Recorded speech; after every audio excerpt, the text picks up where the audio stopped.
الحمد لله وحده والصلاة والسلام على من لا نبي بعده اللهم صل على سيدنا ومولانا محمد وعلى آل سيدنا ومولانا محمد وبارك وسلم وصل عليه سبحان ربك رب العزة عما يصفون وسلام على المرسلين والحمد لله رب العالمين۔ گزشتہ سے پہلی نشست میں ہم نے سورۃ المرسلات کے مضامین کا آغاز کیا تھا، اور آغاز میں کچھ مضامین اس حوالے سے میں نے آپ حضرات کی خدمت میں بیان کر دیے تھے، عرض کر دیے تھے کہ قیامت ایک یقینی اور ایک حقیقی چیز ہے جس نے واقع ہو کر رہنا ہے، اس پر ہمارا ایمان ہے اور اس کے بغیر ایمان کی تکمیل نہیں ہے۔ اور اس حوالے سے چند گزارشات اس ضمن میں بھی پیش کی تھی کہ قیامت آنے سے پہلے کے جو حالات ہیں ان میں کیا تبدیلیاں رونما ہوں گی۔ چند علامات جو نبی کریم علیہ الصلاۃ والتسلیم نے بیان فرمائی تھی وہ علامات میں نے آپ حضرات کی خدمت میں عرض کر دی تھی۔ اب مضمون کو ملاتے ہیں تاکہ گفتگو کو آگے چلایا جائے اور اس مضمون کو مکمل کیا جائے۔ جو مکہ کے کفار تھے، مکہ کے جو قریش تھے، ان کا جو سب سے پہلا اور سب سے بنیادی اعتراض تھا وہ اعتراض ہی یہی تھا کہ کوئی قیامت نہیں آنی، کوئی حساب کتاب نہیں ہونا، جب ہم نے مرکب جانا ہے تو اس کے بعد کی ہماری پھر کوئی زندگی نہیں ہے، بس یہی زندگی ہے، اس میں جو کچھ ہم نے کر لیا سو کر لیا، اس کے بعد نہ کوئی قیامت ہے، نہ کوئی حساب ہے، نہ کوئی کتاب ہے، یہ بس ان کی اپنی طرف سے بنائی ہوئی بات ہے۔ اور بعین ہی یہی اعتراض آج کے زمانے میں بھی کیا جاتا ہے۔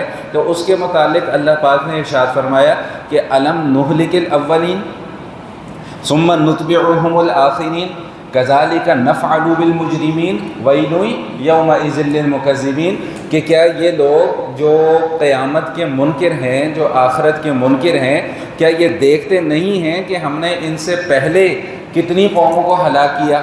بھائی دیکھیں، ایک بات ذہن میں رکھیں کہ یہ جو قریش کے لوگ تھے، باوجود اس کے کہ یہ منکر نبوت بھی تھے، منکر رسالت بھی تھے، منکر آخرت بھی تھے، لیکن ان کے پاس بھی یہود و نصارہ کے ذریعے سے پہلے قوموں کے حالات معلوم تھے، علم تھا ان کا، ان کو یہ پتہ تھا کہ قوم لوط پر بھی عذاب آیا، عاد و سمود پر بھی عذاب آیا، یہ ساری چیزیں ان کے علم میں موجود تھیں۔ تو اللہ پاک یہی بات ارشاد فرما رہے ہیں کہ الم نہلک الاولین، کیا یہ دیکھتے نہیں ہیں کہ ہم نے ان سے پہلے بھی جو قومیں آئیں ان کو بھی ہلاک کیا، ثم نتبعهم الآخرین، پھر جو بعد میں آنے والے لوگ ہیں ان کو بھی ہم ان کے ساتھ ملا دیں گے۔ کیا مطلب کہ اگر بعد میں آنے والوں نے بھی یہی روش رکھی، یہی طریقہ کار اختیار کیا، تو پھر ثم نتبعهم الآخرین، پھر ہم ان بعد والوں کو بھی ان پہلے والوں کے ساتھ ملا دیں گے۔ کذالک نفعل بالمجرمین، جو جرم کرنے والے لوگ ہیں ان کا یہی انجام ہوتا ہے۔ ویل یومئذ للمکذبین، اور ہلاکت ہے ان لوگوں کے لیے جو قیامت کے دن کا انکار کرتے ہیں، جو آخرت کے دن کا انکار کرتے ہیں۔ میں اس حوالے سے چند مختصر سی گزارشات عرض کرنا چاہوں گا۔ جیسا کہ میں نے عرض کیا کہ یہ اعتراض حضور علیہ الصلاۃ والسلام کے زمانے میں بھی تھا کہ جی کوئی قیامت نہیں آنی، یہ اعتراض آج کے دور میں بھی کیا جاتا ہے۔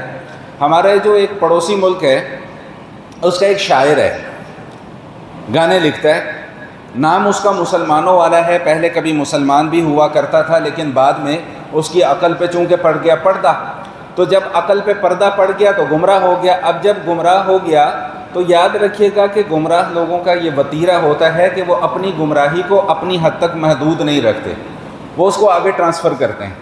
تو ابھی کچھ دن پہلے اس کا ایک انٹرویو بڑا وائرل ہوا جس میں اس نے 2-3 بکواسیات کی ہیں۔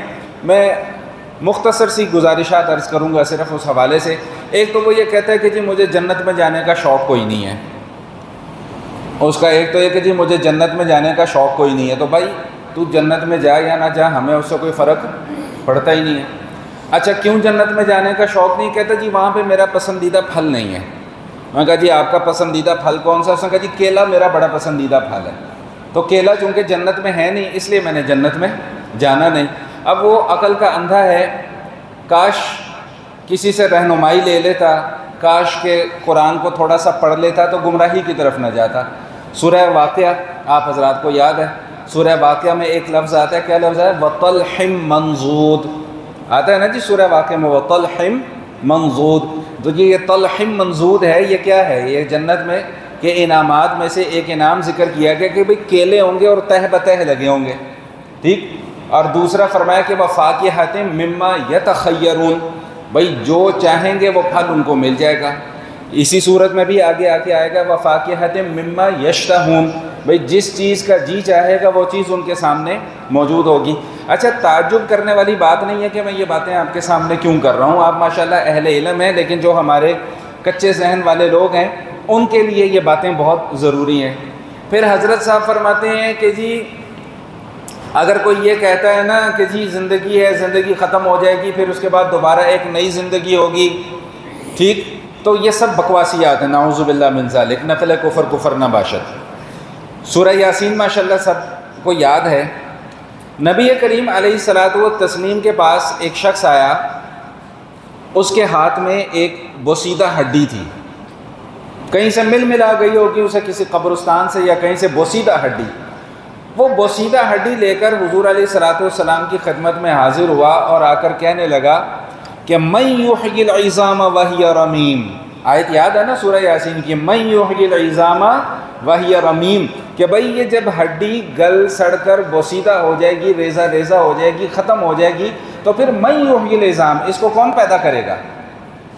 بھئی جب ہڈی ختم ہو گئی، گل سڑ گئی، ریزہ ریزہ ہو گئی، مٹی میں مل گئی، اب دوبارہ اس کو کون پیدا کرے گا؟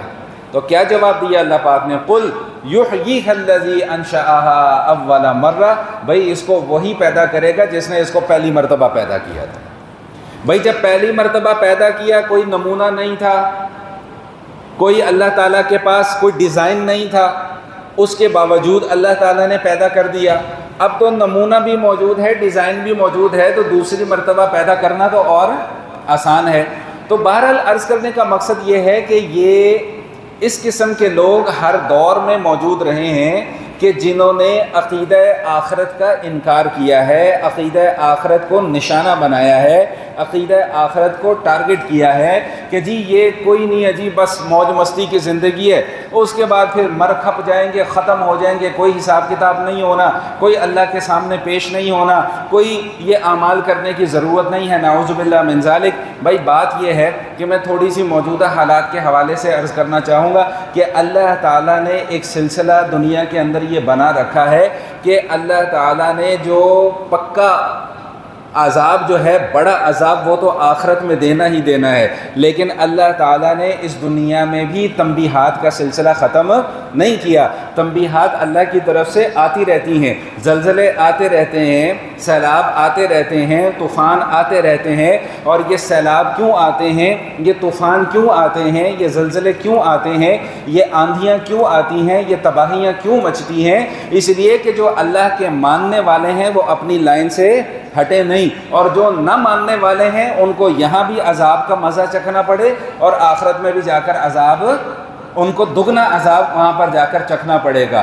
اب یہاں پر ایک بات یہ سمجھ لیجئے کہ اس حوالے سے بھی یہ اعتراض کیا جاتا ہے، آپ حضرات کو یاد ہوگا، بلکہ سب کو یاد ہے، 2005 میں زلزلہ آیا، کتنا خوفناک زلزلہ آیا کہ یہ کشمیر، بالا کوٹ، مانسیرا، یہ پوری کی پوری پٹی جو ہے یہ اڑ گئی، تباہ ہو گئی، ختم ہو گئی، ٹھیک۔ اس وقت لوگوں نے یہ شور مچانا شروع کر دیا، بھئی کسی نے کہا کہ بھئی یہ اللہ کی پکڑ ہے اور اس میں کوئی دو رائے بھی نہیں ہے، کسی نے کہا جی تنبیہ ہے، کسی نے کہا جی اللہ کی طرف سے سختی ہے۔ تو اس پہ بعض جدت پسندانہ نظریات رکھنے والوں کا کہنا یہ تھا ان جاہلوں کو کیا پتہ سائنس کیا ہوتی ہے، زمین کے نیچے سے پلیٹیں ہل جاتی ہیں تو زلزلہ آ جاتا ہے۔ بہت اچھی بات ہے، ایک بات ہمیشہ کے لیے اپنے ذہن میں بٹھا لیں، بڑی کام کی بات آپ کو بتانے لگا ہوں۔ دیکھیں، جو بھی معاملات اس وقت اس دنیا کے اندر چل رہے ہیں، عذابات کی صورت ہو، سیلاب کی صورت ہو، طوفانوں کی صورت ہو، زلزلوں کی صورت ہو، یاد رکھیے گا کہ ان کے دو قسم کے اسباب ہوتے ہیں، ایک ظاہری اسباب ہوتے ہیں اور ایک باطنی اسباب ہوتے ہیں۔ ظاہری اسباب کیا ہے؟ کلائمیٹ کنٹرول ہے، چینجنگ ہو رہی ہے، گلوبل وارمنگ ہو رہی ہے، آپ نے دریاؤں کے اندر، ندی نالوں کے اندر سوسائٹیز بنا دی ہیں، دریاؤں اور ندی نالوں کا راستے آپ نے تنگ کر دیے ہیں، پانی نے تو اپنی گزرگاہ بنانی ہے، جنگلات کا آپ نے خاتمہ کر دیا، درخت آپ نے ختم کر دیے، پانی سٹور کرنے کا آپ نے کوئی مناسب انتظام نہیں کیا، جس کا نتیجہ کیا نکل رہا ہے کہ چند منٹوں کی بارش ہوتی ہے اور تباہی مچ جاتی ہے۔ یہ تو ظاہری اسباب ہیں، کوئی بات سمجھ رہے ہیں کہ نہیں سمجھ؟ ایک ہوتا ہے ان ظاہری اسباب کے پیچھے باطنی اسباب۔ وہ باطنی اسباب کیا ہے؟ وہ باطنی اسباب یہ ہے کہ اللہ تعالیٰ کی نافرمانی جب حد سے بڑھ جاتی ہے تو پھر اللہ تعالیٰ کی طرف سے رگڑا لگتا ہے۔ اور یہ بات بھی یاد رکھیے گا کہ ظاہری اسباب بھی تبھی نمودار ہوتے ہیں جب باطنی اسباب پیدا ہو چکے ہوں۔ سمجھ رہے ہیں بات کہ نہیں سمجھ رہے؟ اوپر سے تو نہیں گزر رہے۔ ظاہری اسباب بھی تبھی ظاہر ہوتے ہیں جب باطنی اسباب پیدا ہو جائیں۔ جب باطنی اسباب اللہ کی منشا کے خلاف چل رہے ہوں معاملات، تو پھر اللہ تعالیٰ باطنی اسباب کو بھی پورا کر دیتے ہیں، اور اس کے نتیجے میں پھر ظاہری اسباب آتے ہیں، پھر اس کے نتیجے میں پلیٹیں ہلتی ہیں، زلزلہ آتا ہے، پھر اس کے نتیجے میں گلوبل وارمنگ ہوتی ہے، پھر اس کے نتیجے میں آپ اپنے جنگلات خود کاٹتے ہیں، اپنے ہاتھوں سے اپنی تباہی کا سامان آپ خود پیدا کرتے ہیں۔ پھر قدرت کو دوش دینے کی کوئی ضرورت نہیں ہے، قدرت کو ذمہ دار ٹھہرانے کی کوئی ضرورت نہیں ہے۔ کیوں؟ اس لیے کہ آپ اپنی تباہی کا سامان اپنے لیے خود پیدا کر رہے ہیں۔ میں اس حوالے سے مختصراً صرف چند احادیث آپ حضرات کی خدمت میں عرض کرنا چاہوں گا، پھر بات کو آگے لے کر چلتے ہیں۔ پہلی حدیث کی سماعت فرما لیجئے کہ حضور علیہ الصلوۃ والسلام نے ارشاد فرمایا کہ تم لوگ ہمیشہ امر بالمعروف اور نہی عن المنکر کرتے رہو۔ گزشتہ جمعے میں اس پر تفصیلی بات ہوئی ہے کہ تم لوگ ہمیشہ امر بالمعروف اور نہی عن المنکر کرتے رہو، وگرنہ تم پر اللہ تعالیٰ کا عذاب آئے گا، اور پھر کیفیت یہ ہوگی کہ تم اللہ سے دعائیں بھی مانگ رہے ہوگے، اللہ تمہاری دعاؤں کو قبول نہیں کریں گے۔ یہ باطنی اسباب ہے۔ جب خباثتیں حد سے بڑھ جائیں، جب گناہ حد سے بڑھ جائیں، جب اللہ تعالیٰ کی نافرمانیاں حد سے بڑھ جائیں، تو پھر اللہ تعالیٰ کی طرف سے سختی کے معاملات شروع ہو جاتے ہیں۔ جب ناچ گانے کو برا نہ سمجھا جائے، جب شراب کو حلال کرنے کی کوشش کی جا رہی ہو، جب سود کا لین دین کر کے اللہ تعالیٰ سے جنگ کی جا رہی ہو، تو پھر بھائی اللہ تعالیٰ کی رحمت نازل نہیں ہوتی، پھر اللہ کے عذاب کا کوڑا برستا ہے۔ جب ہم برائی کرتے ہوئے اپنی آنکھوں سے دیکھ بھی رہے ہیں اور روکنے کی قوت ہونے کے باوجود ہم برائی کو روک نہیں سک رہے، تو پھر یہ نہ سمجھیے گا کہ ہم نے اپنا فرض ادا کر دیا ہے، ہم تو بچ جائیں گے، ایسا نہیں ہوگا۔ بڑی مشہور حدیث ہے، آپ حضرات کئی مرتبہ سن چکے ہیں کہ اللہ تعالیٰ نے گزشتہ قوموں میں سے کسی ایک قوم پر جبرائیل علیہ السلام کو بھیجا کہ جاؤ اس قوم کو جا کر عذاب دے دو۔ تو جبرائیل علیہ السلام نے عرض کیا کہ یا اللہ، وہاں پر آپ کا ایک نیک بندہ بھی تو موجود ہے۔ تو اللہ پاک کی طرف سے کیا ارشاد ہوا؟ فرمایا کہ نیک بندہ موجود ہے، اس کو سب سے پہلے عذاب دو، سب سے پہلے اس کو رگڑا دو۔ کیوں؟ اس لیے کہ جب لوگ برائی کر رہے ہوتے تھے تو اس کے ماتھے کے اوپر بل بھی نہیں آتا تھا، وہ برائی کو برا نہیں سمجھتا تھا، وہ صرف اپنی تسبیحات میں مصروف ہے، مصلی سنبھالا ہوا ہے، تسبیحات کر رہا ہے، جی میں بڑا نیک ہوں، جی میں بڑا حاجی ثناء اللہ ہوں، میں تو رات کو تہجد بھی پڑھتا ہوں، جی میرا تو سارا دن روزے میں گزر جاتا ہے، میری ساری رات اللہ کی عبادت میں گزر جاتی ہے۔ یاد رکھیے گا کہ جب آپ کی عبادت معاشرے میں کوئی مثبت کردار ادا نہیں کر رہی ہے تو ایسی عبادتوں، ایسی تسبیحات کی اللہ تعالیٰ کو کوئی ضرورت نہیں ہے۔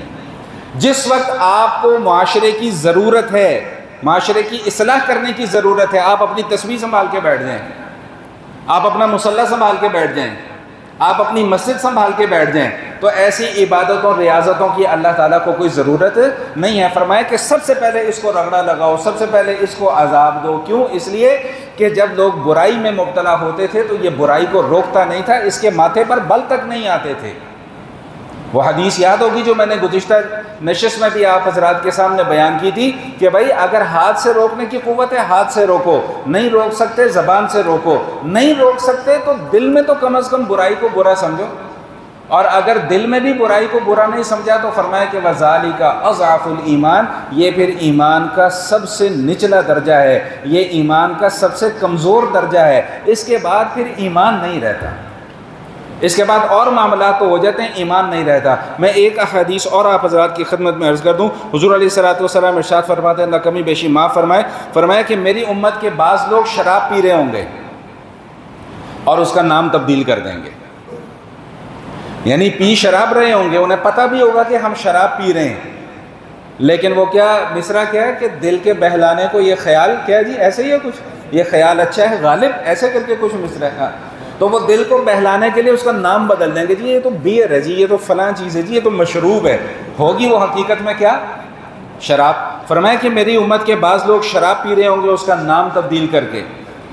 مردوں کے سامنے سروں پر گانے گائے جا رہے ہوں گے، گانے والیاں ان کے سامنے گانے گا رہی ہوں گی. تو اللہ کے حبیب صلی اللہ علیہ وسلم ارشاد فرماتے ہیں کہ اس وقت اللہ تعالیٰ پھر ایسا عذاب بھیجیں گے کہ زمین کو دھسا دیں گے، اور ایسے لوگوں کی شکل اللہ بندروں سے اور خنزیر سے تبدیل کر دیں گے. الامان الحفیظ، العیاذ باللہ ثم العیاذ باللہ ثم العیاذ باللہ. کتنی کو ٹکر لے لیں گے اللہ سے، کتنی کو مقابلے بازیاں کر لیں گے اللہ سے.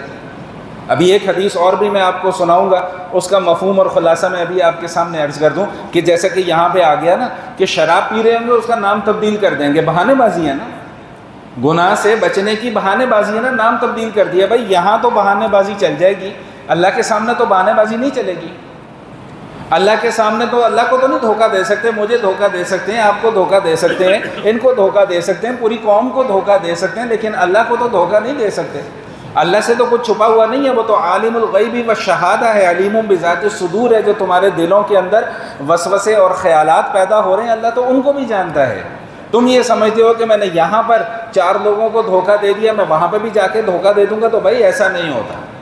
تو فرمایا کہ بس پھر اس طرح کے عذابات کا انتظار کرو. ایک بڑی طویل حدیث ہے، میں اس کا مختصر سا خلاصہ صرف آپ کے سامنے عرض کر دوں، پھر میں بات کو آگے لے کے چلتا ہوں. بڑی طویل حدیث ہے جس میں اللہ کے نبی صلی اللہ علیہ وسلم نے کچھ علامات ذکر فرمائی ہیں. مجھے اس وقت ایگزیکٹ ترتیب یاد نہیں ہے، میں اس کا خلاصہ اور مفہوم آپ کے سامنے عرض کر رہا ہوں. زکوٰۃ کو ٹیکس سمجھا جائے گا، زکوٰۃ نہیں دیں گے لوگ، زکوٰۃ نہیں دیں گے، بہانہ بازیاں کریں گے زکوٰۃ سے بچنے کے لیے. کہیں گے جی یہ اللہ میاں نے بھی ہمارے اوپر ٹیکس لگا دیا، نعوذ باللہ من ذالک. جو مال غنیمت ہوگا اسے اپنا مال سمجھا جائے گا، خزانے کے اوپر سانپ بن کر بیٹھ جائیں گے. جو عوام کا پیسہ، عوام کے ٹیکس ہوں گے، اس پر چند لوگ مسلط ہو جائیں گے، قابض ہو جائیں گے، وہ بے دریغ اس پیسے کا استعمال کریں گے. آدمی جو ہوگا نا، آدمی اپنی ماں باپ کی نافرمانی کرے گا، اپنی ماں کی نافرمانی کرے گا، اپنی بیوی کی غلامی میں آ جائے گا. بھائی بیوی کے ساتھ اچھا سلوک کرنا یہ اور معاملہ ہے، بیوی کی غلامی اختیار کرنا یہ اور چیز ہے. غلامی اختیار کرنے کا کیا مطلب ہے کہ آپ اپنی ماں کا حق ہی بھول جائیں، یہ ہوتی ہے غلامی. تو فرمایا کہ بیوی کی غلامی اختیار کرے گا، ماں کا حق بھول جائے گا، دوستوں کو مقدم رکھے گا، باپ کا حق بھول جائے گا. اللہ اکبر کبیرہ. کیا میں اور آپ آج یہ چیزیں اپنی آنکھوں سے نہیں دیکھ رہے کہ باپ اگر اپنی اولاد کو سمجھانے کی کچھ کوشش بھی کرتا ہے، اسے غلط کاموں سے روکنے کی کوشش بھی کرتا ہے، تو باپ کی بات کو اہمیت نہیں دی جاتی. کس کی بات کو اہمیت دی جاتی ہے؟ دوستوں کی باتوں کو اہمیت دی. بس دوست نہ ہو گئے اور یہ تمہارے نہیں کام آئیں گے بھائی آخرت میں جا کر. یہ دنیا میں بھی یہ صرف کھابا کھانے والے لوگ ہیں جتنے، بھائی حقیقی دوستی کی بات نہیں کر رہا، لیکن اس وقت جو معاشرے میں جو چیز چل رہی ہے، جو چیز تجربے میں آ رہی ہے، جو چیز مشاہدے میں آ رہی ہے کہ اگر کوئی آپ سے تعلق بنا رہا ہے نا آج کے دور میں، تو وہ بغیر غرض کے نہیں تعلق بنا رہا، اس کے پیچھے کوئی نہ کوئی غرض ضرور وابستہ ہے. بے غرضی کی جو دوستی ہوتی ہے، بے غرضی کی جو محبت ہوتی ہے، اس کے تو بڑے فضائل ہیں. اس کے اوپر تو اللہ کے نبی صلی اللہ علیہ وسلم نے بڑی بشارتیں سنائی ہیں. جو بغیر کسی غرض کے، بغیر کسی وجہ کے، بغیر کسی اپنی لالچ کے کسی سے کوئی تعلق قائم کرتا ہے، کسی سے کوئی دوستی رکھتا ہے، اس کی تو بڑی فضیلت اللہ کے نبی نے بیان فرمائی ہے. لیکن یہ جو غرض والی اور جو لالچ والی دوستی ہے نا، یہ خدا کی پناہ یہ دوستی لے بیٹھتی ہے، تباہ کر دیتی ہے. تو اللہ کے نبی صلی اللہ علیہ وسلم کیا فرما رہے ہیں؟ بھائی باپ کو بھول جائے گا اور اپنے دوستوں کو جو ہے نا وہ ترجیح دے گا. ناچ گانا عام ہوگا، شراب عام ہوگی، سود خوری جو ہے وہ عام ہوگی. فرمایا کہ جب یہ اس طرح کی برائیاں معاشرے کے اندر رائج ہو جائیں گی نا، تو فرمایا کہ بس پھر انتظار کرو اللہ کی طرف سے کہ سرخ آندھیوں کا عذاب آئے گا، زلزلوں کا عذاب آئے گا، زمین میں دھنسانے کا عذاب آئے گا، سیلابوں کا عذاب آئے گا، طوفانوں کا عذاب آئے گا. ہم یہ بات کیوں نہیں اب تک سمجھ پا رہے ہیں؟ کیوں؟ ٹھیک ہے ہم یہ مانتے ہیں کہ یہ اللہ کی طرف سے تنبیہ بھی ہو سکتی ہے، لیکن اس کے دوسرے پہلو کو تو نظر انداز نہیں کرنا چاہیے. جی فلاں پر کیوں نہیں عذاب آیا، جی فلاں پر کیوں آ گیا؟ بھائی اللہ نے تم سے پوچھ کر عذاب بھیجنا ہے، تم سے پوچھ کر اللہ نے پکڑ کرنی ہے. مجھ سے اور آپ سے اللہ نے پوچھنا ہے کہ بھئی فلاں جگہ پر عذاب بھیجوں کہ نہ بھیجوں. اللہ ہمارا مالک ہے، ہم اللہ کے مالک کب سے بننا شروع ہو گئے؟ وہ ہمارا خالق ہے، ہم تو اس کے خالق نہیں ہے نا، ہم تو اس کے مملوک ہیں، ہم تو اس کے غلام ہیں. ہم نے تو اس کی ہر حکم کے آگے سر تسلیم خم کرنا ہے کہ ہمیں سمجھ میں آ رہی ہے کہ نہیں آ رہی ہے. تو اگر اللہ نے تمہیں پکڑ سے بچا لیا ہے اور کسی اور کو عذاب میں مبتلا کر دیا تو اللہ کا شکر ادا کرو کہ اللہ نے تمہیں ایک موقع اور دے دیا ہے، ایک چانس اور دے دیا ہے. اور یہ تو میرے اور آپ کے آقا کریم علیہ الصلوۃ والتسلیم کی دعا ہے کہ جس کی بدولت میں اور آپ بچ جاتے ہیں. حضور علیہ الصلوۃ والسلام نے اللہ سے یہ دعا فرمائی تھی کہ میری امت کو اجتماعی عذاب میں مبتلا نہ کرنا، وگرنہ خدا کی قسم کرتوت ہمارے قوم عاد والے، قوم لوط والے، قوم سمود والے سب کچھ ہی برائیاں ہمارے اندر ہیں. جتنی برائیاں وہ لوگ کرتے تھے ان سب کا مجموعہ ہم نے اس ایک قوم کے اندر جمع کر دیا ہے. ناپ تول میں کمی ہم کر رہے ہیں، دھوکہ ہم دے رہے ہیں، ڈاکے ہم ڈال رہے ہیں، چوریاں ہم کر رہے ہیں، بے حیائی کے کام ہم کر رہے ہیں، اور اوپر سے ڈھٹائی، ڈھیٹ بنا کہ جی یہ کوئی بے حیائی تھوڑی ہوتی ہے. نعوذ باللہ من ذالک. میں بات کو لمبا نہیں کرنا چاہ رہا لیکن کیا کریں. پھر ہم کہتے ہیں جی اللہ کا عذاب کیوں آ رہا ہے جی ہمارے اوپر، یہ کلاؤڈ برسٹ کیوں ہو رہے ہیں، یہ 2 منٹ کی بارش میں اتنی بڑی بڑی تباہی کیوں مچ جاتی ہے. ابھی لاہور میں پچھلے دنوں کیا ہوا آپ سب نے پڑھ بھی لیا ہوگا، سن بھی لیا ہوگا، دیکھ بھی لیا ہوگا. ننگا ناچ ہوا ہے، ننگا ناچ. مائیں بہنیں بیٹیوں کے سامنے، بغیرت ہیں وہ لوگ جو اپنی ماؤں بہنوں اور بیٹیوں کو ایسی تقریبات میں لے کر جاتے ہیں. بھائی برا نہ محسوس کیجیے گا الفاظ اگر سخت ہو جائیں. اور کیا لفظ استعمال کیا جائے اس کے لیے کہ بےہودگی کی انتہائیں ساری کی ساری ہم نے ختم کر دی ہیں. پھر ہم کہتے ہیں کہ جی اللہ کا کھوڑا ہم پر کیوں برس رہے، ہم تو مسلمان ہیں جی، ہم تو کلمہ پڑھنے والے لوگ ہیں. اور بھائی یہ کلمے کا حشر کر رہے ہو تم لوگ، ننگا ناچ کرواتے ہو بغیر لباس کے، لڑکے اور لڑکیاں ایک دوسرے کے سامنے. نعوذ باللہ. یہ بھی لاہور میں ابھی چند دن پہلے کا واقعہ ہوا ہے. پھر کہتے ہیں جی اللہ کا کوڑا ہم پر کیوں برس رہا ہے جی، یہ طوفان کیوں آ رہے ہیں جی، یہ سیلاب کیوں آ جاتے ہیں جی، اتنی تباہیاں کیوں مچ جاتی ہیں جی، اتنا نقصان کیوں ہو جاتا ہے. آپ قرآن پڑھیں، الم نہلک الاولین ثم نتبعہم الاخرین. اس کے اوپر ساری کی ساری بات چل رہی ہے. کیا تم سے پہلے لوگوں کو ہم نے برباد نہیں کیا، ہم نے ہلاک نہیں کیا؟ ثم نتبعہم الاخرین. پھر تم لوگوں کو بھی ان کے ساتھ ملا دیں گے اگر تمہاری حرکتیں بھی وہی حرکتیں رہیں. زینب بنت جحش ام المومنین رضی اللہ تعالی عنہ فرماتی ہیں نبی علیہ الصلوۃ والسلام نے ایک قوم کے احوال کا ذکر کیا تو عرض کرنے لگی کہ یا رسول اللہ صلی اللہ علیہ وآلہ وسلم، جب اللہ تعالیٰ کی طرف سے پکڑ آتی ہے تو کیا اس معاشرے کے جو نیک لوگ ہوتے ہیں وہ بھی تو اس معاشرے کے اندر موجود ہوتے ہیں، تہجد گزار بھی تو موجود ہوتے ہیں، مسجدوں کو آباد کرنے والے بھی تو موجود ہوتے ہیں، ہر قسم کے لوگ موجود ہوتے ہیں. تو فرمایا کہ ہاں جب اللہ کی پکڑ آتی ہے، جب اللہ کا عذاب آتا ہے تو پھر سب پر آتا ہے. پھر یہ نہیں دیکھا جاتا کہ یہ مولوی صاحب ہیں، پھر یہ نہیں دیکھا جاتا کہ یہ علامہ صاحب ہیں، پھر یہ نہیں دیکھا جاتا کہ یہ تہجد گزار ہے، پھر یہ نہیں دیکھا جاتا کہ یہ بہت صدقہ و خیرات کرنے والا ہے. جب رگڑا لگتا ہے تو پھر سب کو رگڑا لگتا ہے. فرمایا کہ ہاں البتہ آخرت میں اللہ تعالیٰ پھر ان کی نیتوں کے مطابق ان کو اجر دے گا، لیکن یہاں تو رگڑا لگے گا. لہم فی الدنیا خزی ولہم فی الآخرۃ عذاب عظیم. بار بار اللہ تعالیٰ قرآن کریم میں یہ آیات پڑھ پڑھ کر ہمیں سنا رہے ہیں، مجھے، آپ کو، ہم سب کو، کہ بھئی دنیا کی رسوائی بھی ہے اور آخرت کا عذاب بھی ہے. بچنا چاہتے ہو تو اپنی لائن سیدھی کر لو، بچنا چاہتے ہو تو جو اللہ کے نبی صلی اللہ علیہ وآلہ وسلم نے جو کرائٹیریا بتا دی ہے نا، بس اس سے باہر نہ نکلو. تو بہرحال بات بڑی دور نکل گئی. تو کیا فرمایا؟ الم نہلک الاولین ثم نتبعہم الاخرین کذالک نفعل بالمجرمین. ہم مجرموں کے ساتھ یہی حشر کرتے ہیں، ان کا یہی انجام ہوتا ہے. ویل یومئذ للمکذبین. ہلاکت ہے قیامت کا دن جھٹلا دینے والوں کو. اس لیے یہ کہنا کہ جی کوئی حساب کتاب نہیں ہونا، کوئی قبر وبر نہیں ہے، نعوذ باللہ من ذالک، کوئی قیامت شیامت نہیں آنی، اگر کسی کا یہ نظریہ ہے تو آج بھی وہ توبہ کرے سچے دل سے. بھائی قیامت بھی آنی ہے، مرنا بھی ہے، مر کر دوبارہ زندہ بھی ہونا ہے، اور اللہ کے سامنے جواب دہی کے لیے پیش بھی ہونا ہے. جب تک یہ تصور دل اور دماغ کے اندر نہیں ہوگا، میرا اور آپ کا ایمان مکمل، بولیں بھائی، نہیں ہوگا. ایک مضمون اس سورہ مرسلات کے اندر یہ بھی بیان کیا. پھر آگے اللہ تعالیٰ یہ جو انسان ہے نا، انسان تکبر کر رہا ہے نا. تکبر کس چیز کو کہتے ہیں؟ حق نہ ماننا تکبر ہے. بھائی اللہ کہہ رہے ہیں قیامت آئے گی، انسان کہتا ہے نہیں آئے گی. اللہ کہہ رہے ہیں حساب کتاب دوں گا، انسان کہتا ہے جی کوئی نہیں دوں، کوئی حساب کتاب نہیں ہوگا. اللہ کہتا ہے تو اپنی اوقات نہ بھول. اپنی بولے بھائی اوقات نہ بھولو. فرمایا الم نخلقکم من ماء مہین فجعلناہ فی قرار مکین الی قدر معلوم فقدرنا فنعم القادرون ویل یومئذ للمکذبین. اپنی اوقات نہ بھولو، کہاں سے پیدا ہوئے ہو، کیسے پیدا ہوئے ہو، اس کو ذہن میں رکھو. ایک گندا پانی کا قطرہ، اللہ کہتے ہیں ماء مہین، غلیظ پانی کے قطرے سے تمہیں پیدا کیا ہے. اتنا غلیظ پانی کا قطرہ کہ اگر وہ جسم سے نکل آیا ہے تو غسل واجب ہو جائے گا، کرنا پڑے گا. جسم پر لگ گیا ہے تو دھونا پڑے گا، کپڑے پر لگ گیا ہے تو کپڑا دھونا پڑے گا، اس کو پاک کرنا پڑے گا. فرمایا کہ اتنے غلیظ پانی سے تمہیں پیدا کیا ہے. فجعلناہ فی قرار مکین الی قدر معلوم. ایک مخصوص وقت تک کیا تھی تمہاری خوراک؟ ذرا پوچھ لو، جا کے پڑھ لو کہ تمہاری خوراک کیا بنتی تھی. گندا خون تمہاری خوراک بنتا تھا. 9 مہینے تک تم نے گندا خون اپنی خوراک میں پیا ہے. اکڑتے ہو ہمارے سامنے آ کر، قیامت نہیں آنی. اکڑتے ہو ہمارے سامنے کہ کوئی حساب کتاب نہیں ہونا.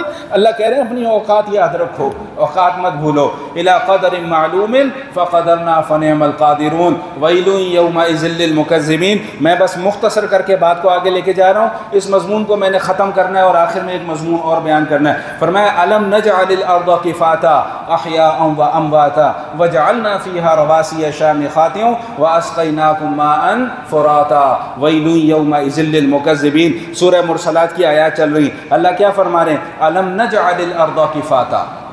ہم نے زمین کو کیا سمیٹنے والا نہیں بنا دیا؟ اپنے انعامات، اپنے احسانات بتلائے جا رہے ہیں. احیاء و امواتا، یہ زمین زندوں کو بھی سمیٹ لیتی ہے، یہ زمین مردوں کو بھی سمیٹ لیتی ہے. ذرا توجہ کیجئے گا اس آیت کے اوپر.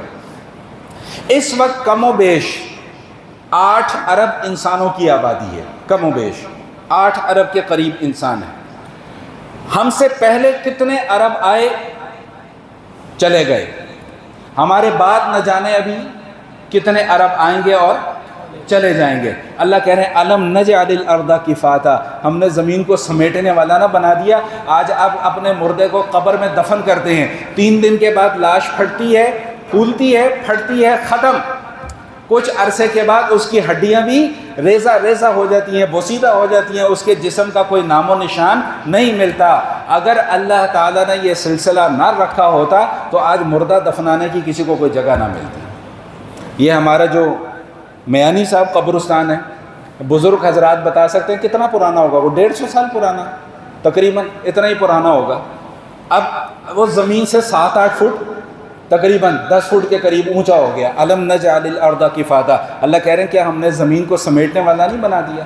احیاء و امواتا، زندہ بھی چل رہے ہیں اسی زمین کے اوپر، مردے بھی اسی زمین کے اندر پڑے ہوئے ہیں. جو ہم سے پہلے گزر گئے وہ بھی اسی زمین میں ہیں، جو اس وقت موجود ہیں وہ بھی اسی زمین میں چل پھر رہے ہیں. اللہ کہتے ہیں یہ اتنی بڑی نشانی تمہیں سمجھ میں نہیں آتی؟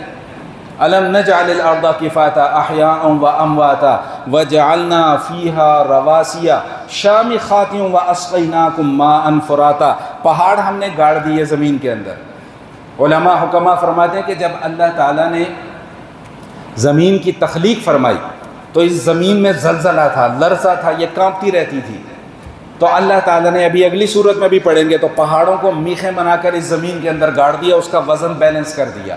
اب زمین کی وہ لرزے والی حرکت نہیں ہے. ہاں اپنے مدار میں جو اس کی حرکت ہے وہ ویسے کی ویسے چل رہی ہے، وہ قیامت کے قریب جا کے وہ بھی ختم ہو جائے گی. واسقیناکم ماء فراتا. اللہ کہہ رہے ہیں ہم نے تمہیں میٹھا پانی پینے کو نہیں دیا. اگر ہم پانی تمہیں پینے کو نہ دیتے کیا کرتے؟ خود سے پانی بنا سکتے ہو، خود سے پانی آسمان سے اتار سکتے ہو. سورہ واقعہ پہ آ جائیں دوبارہ. افرأیتم الماء الذی تشربون اانتم انزلتموہ من المزن ام نحن المنزلون. جو پانی، ٹھنڈا پانی مزے مزے لے کر پیتے ہو، یہ پانی تم نے آسمان سے اتارا ہے کہ ہم نے آسمان سے اتارا؟ اللہ کہہ رہے ہیں ہم نے آسمان سے اتارا.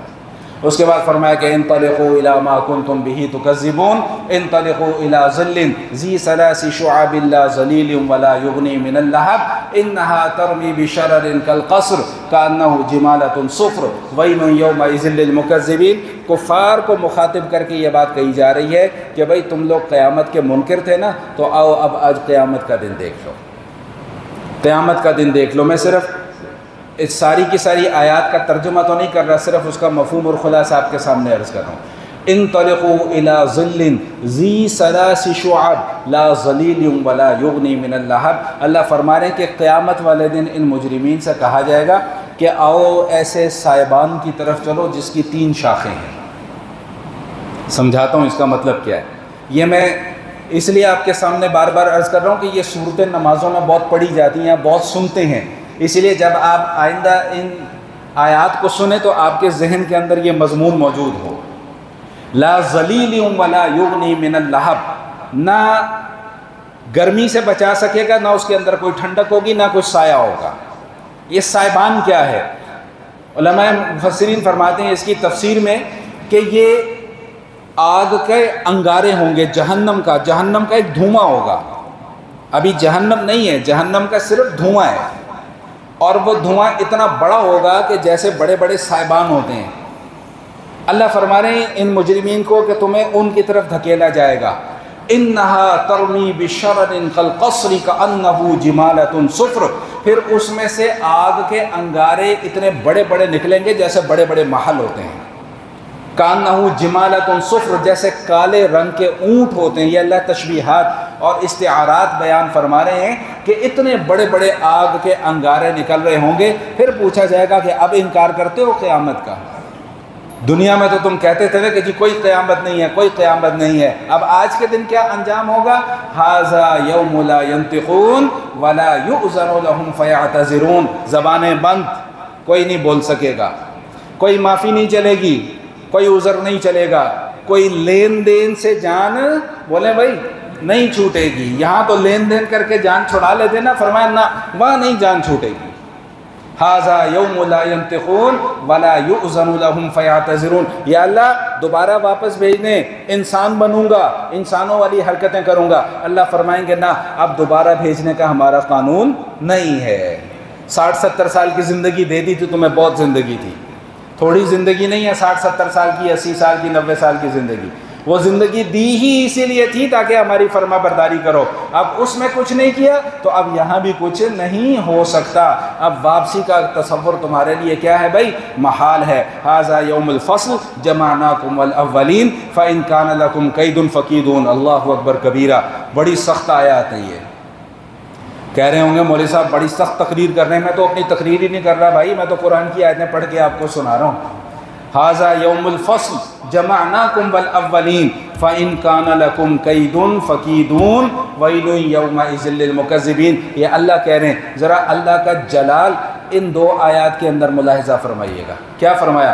ھذا یوم الفصل جمعناکم الاولین، یہ آج فیصلے کا دن ہے، تمہیں بھی یہاں پر جمع کریں گے، تم سے پہلوں کو بھی یہاں پر جمع کریں گے۔ اگلی آیت، او بے چین روحو بیٹھ جاؤ ایک جگہ پر، بیٹھ جاؤ ایک جگہ پر، بیٹھ جاؤ، یا تو ادھر چلے جاؤ، اور اگر ادھر بیٹھنا ہے تو جس طرح یہ سارے خاموش ہو کے بیٹھے نا اس طرح آپ بھی خاموش ہو کے بیٹھو۔ ہاں بس، شاباش، اچھی بات ہے، آؤ لیکن شرارتیں نہ کرو۔ تو کیا فرمایا کہ فَإِن كَانَ لَكُمْ كَيْدٌ فَكِيدُونَ، ذرا توجہ رکھیے گا، سب کی توجہ میری طرف ہوگی تو یہ جملہ سمجھ میں آئے گا۔ فرمایا کہ اگر کوئی تدبیر میرے خلاف کر سکتے ہو تو کر کے دکھاؤ۔ اللہ اکبر، اللہ اکبر کبیرہ۔ اللہ نے مجھے، آپ کو، ہم سب کو ہماری اوقات یاد دلا دی ہے۔ فَإِن كَانَ لَكُمْ كَيْدٌ فَكِيدُونَ، کوئی تدبیر کر سکتے ہو آج کے دن تو کر کے دکھاؤ۔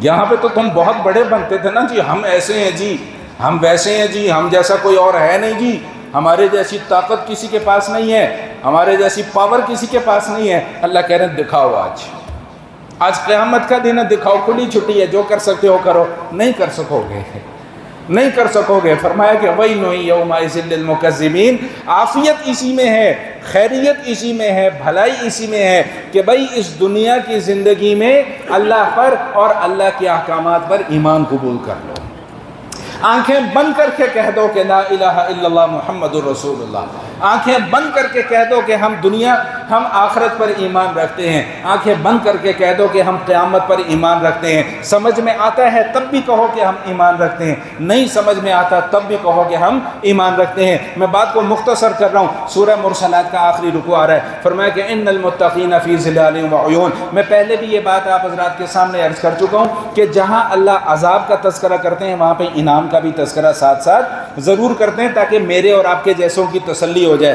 تو فرمایا کہ ان المتقین فی ظلال وعیون، بھائی جو نیک لوگ ہوں گے وہ چشموں میں ہوں گے، سایوں میں ہوں گے۔ کلوا واشربوا ہنیئا بما کنتم تعملون، بھائی جو دل کرتا ہے کھاؤ، جو دل کرتا ہے کھاؤ، جیسا دل کرتا ہے کھاؤ، وہاں پہ کوئی پابندی نہیں ہوگی۔ اور یہ بات میں ابھی 2 جمعے پہلے بھی آپ حضرات کے سامنے بیان کر کے آ چکا ہوں کہ جنت میں کسی غلط چیز کی تمنا ہی نہیں ہوگی، وہاں پہ تمنا ہی اچھی چیزوں کی ہوگی۔ اور اگر میرا جملہ آپ حضرات کو یاد ہو تو میرے ساتھ مل کر دہرائیں گے کہ جنت بھی پاکیزہ ہے اور جنت کی خواہشات بھی کیا ہوں گی بھائی؟ پاکیزہ ہوں گی۔ وہاں پہ غلط چیز کا تصور ہی ذہن کے اندر نہیں آئے گا، ناپاک چیز کا تصور ہی ذہن کے اندر نہیں آئے گا۔ مجھے اور آپ کو تو یہ کہہ دیا کہ بھئی کلوا واشربوا ہنیئا بما کنتم تعملون، جو نیک اعمال تم اس دنیا میں کرتے تھے آج اس کے بدلے اللہ نے تمہیں جنت کی نعمتوں سے نوازا ہے، اب جو مرضی کھاؤ۔ لیکن ہمارے مقابلے میں دوسرے لوگوں کو کیا کہا؟ کلوا وتمتعوا قلیلا انکم مجرمون، بھئی دنیا میں جتنا کھا پی سکتے ہو نا کھا پی لو، دنیا میں جتنی موج مستیاں کر سکتے ہو کر لو، یہ موج مستیاں تمہیں آخرت میں جا کر ملنے والی نہیں ہیں۔ سب مل کر میرے ساتھ پڑھیں گے کہ آخرت میں جا کر یہ موج مستیوں والی زندگی کس کو ملے گی؟ جو پڑھے گا اشہد ان لا الہ الا اللہ و اشہد ان محمد رسول اللہ۔